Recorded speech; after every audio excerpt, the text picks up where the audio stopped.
कक्षा 5 में पढ़ा था कि the shortest distance between 2 points is a straight line.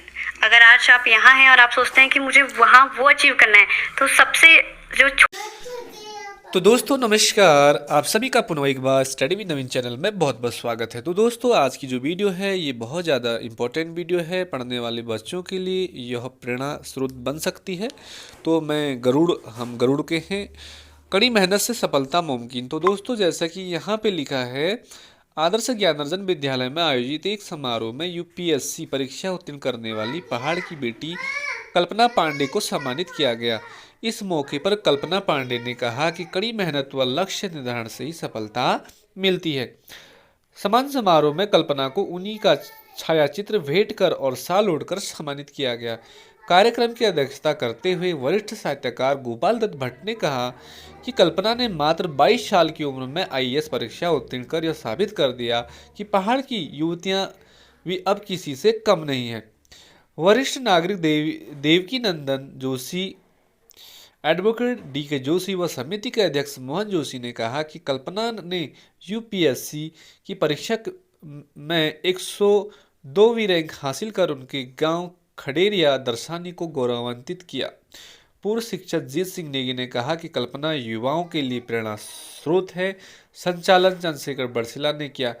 इस दौरान कल्पना के पिता रमेश चंद पांडे, माता मंजू पांडे, गिरीश चंद शर्मा, मोहन चंद पांडे, प्रकाश पांडे, जगदीश तिवारी, रमेश खोलिया आदि उपस्थित थे। तो दोस्तों उत्तराखंड की यह बेटी है और यह जिला बागेश्वर और गरुड़ ब्लॉक के अंतर्गत आती है और इनका जो गांव है वो खडेरिया दर्शानी में पड़ता है, जो कि गरुड़ ब्लॉक के अंतर्गत पड़ता है। तो जो कल्पना है इन्होंने 102वीं रैंक हासिल करी और ये काफ़ी गौरवान्वित करने वाली बात है, हम सब के लिए बहुत खुशी का पल है।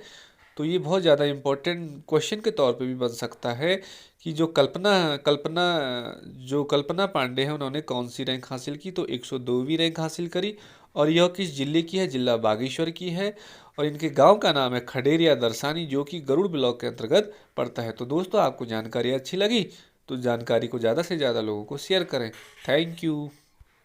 कक्षा 5 में पढ़ा था कि the shortest distance between 2 points is a straight line. अगर आज आप यहाँ हैं और आप सोचते हैं कि मुझे वहाँ वो अचीव करना है, तो सबसे जो छोटा रास्ता है वहाँ तक जाने का वो बस ये है कि आपका फोकस सिर्फ एक ही जगह हो।